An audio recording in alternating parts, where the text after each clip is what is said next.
5 महीने पहले पंत से बोल दिया गया था मत करना ये काम, फिर क्यों की ये बड़ी लापरवाही।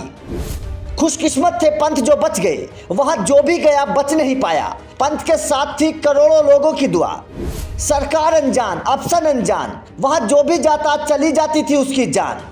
स्पीड नहीं, ये काला जादू था पंत के एक्सीडेंट की वजह। ऋषभ पंत के एक्सीडेंट के बाद तमाम तरीके की खबरें चल रही हैं। हर कोई पंत के साथ हुए इस भयानक हादसे के पीछे की वजह जानना चाहता है। हर कोई चाहता है कि आखिर क्या ऐसी वजह रही जिसके चलते पंत की जान खतरे में आ गई। क्या पंत की कोई लापरवाही थी या फिर कोई और कारण।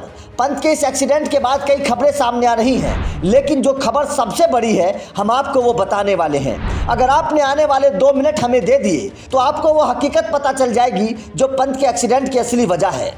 पंत को करीब 5 महीने पहले चेतावनी दे दी गई थी कि संभल कर रहो, आपके साथ कुछ गलत हो सकता है, लेकिन पंत ने वो जानकारी नज़रअंदाज कर दी और उसका खामियाजा पंत को भुगतना पड़ा। अगर पंत दिल्ली ट्रैफिक पुलिस की वो बात नज़रअंदाज ना करते तो आज पंत के साथ ये भयानक हादसा ना होता।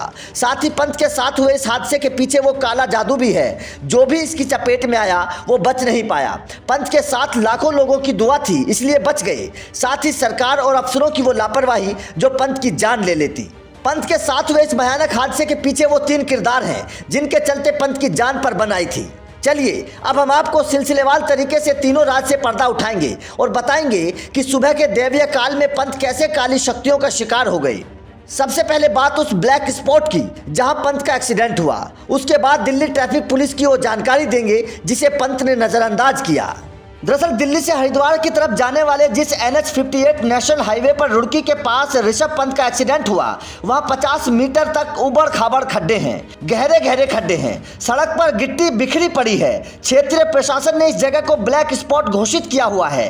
पंत के हादसे की जगह नारसन चौकी पर एक पुलिसकर्मी ने बताया कि हाईवे के इस स्पॉट पर हर महीने 7 से 8 एक्सीडेंट इन्हीं गड्ढों के चलते होते हैं। कई बार तो ऑन द स्पॉट लोगों की मौत हो जाती है। कुछ समय पहले भी बड़ा हादसा हुआ था जिसमें मौत हो गई थी, लेकिन इतने भयानक हादसे के बाद पंत बच गए। ये उनकी किस्मत थी, वरना इस जगह जिसका एक्सीडेंट हुआ वो बच नहीं पाया।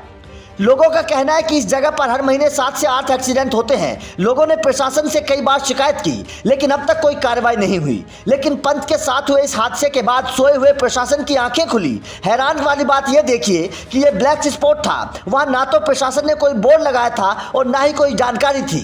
पंत के साथ हादसा भी इसी ब्लैक स्पॉट के चलते हुआ। अगर यहाँ पर ब्लैक स्पॉट की कोई जानकारी होती तो शायद ये हादसा ना होता। क्षेत्र के लोगों ने कई बार इसकी शिकायत भी की, लेकिन सुने कौन। भारत में जब तक कोई बड़ा हादसा नहीं होता तब तक अधिकारियों की नींद खुलती नहीं है। पंत की गाड़ी स्पीड पर होने के चलते गड्ढे में जाने से डिसबैलेंस हुई और यह हादसा हो गया। लेकिन ऐसा नहीं था कि पंत को इस हादसे का आभास नहीं था। करीब 5 महीने पहले दिल्ली ट्रैफिक पुलिस ने ओवर स्पीड में पंत का चालान किया था।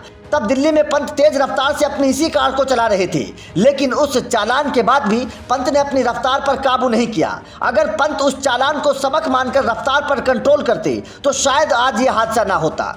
खैर, अब जब देश के इस होनहार खिलाड़ी का एक्सीडेंट हो चुका है, उसके बाद इस हादसे वाली जगह को देखने के लिए सड़क परिवहन विभाग के अधिकारी पहुंचे हैं। अब तो दिल्ली और देहरादून से भी कुछ अधिकारी यहां जांच के लिए पहुंच रहे हैं। लेकिन सबसे बड़ा सवाल ये है कि हमारे देश में छोटे लोग मरते रहे, लेकिन किसी को कोई फर्क नहीं पड़ा। जिस दिन किसी अमीर पैसे वाले के साथ कोई बड़ा हादसा हो जाता है, तब पूरा शासन प्रशासन जाग जाता है। सभी अधिकारी काम पर लग जाते हैं। कहाँ गए क्षेत्र के वो विधायक जो लोगों को काम करने का भरोसा देकर वोट तो ले लेते हैं, लेकिन जब काम की बारी आती है तो मुंह छिपाकर बिल में घुस जाते हैं।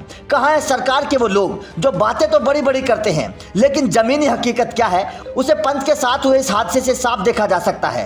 आपका इस एक्सीडेंट पर क्या कहना है, कमेंट करके जरूर बताइएगा। वीडियो अच्छी लगी हो तो शेयर जरूर कर दीजिएगा ताकि सरकार और प्रशासन की लापरवाही सभी लोगों तक पहुंच सके।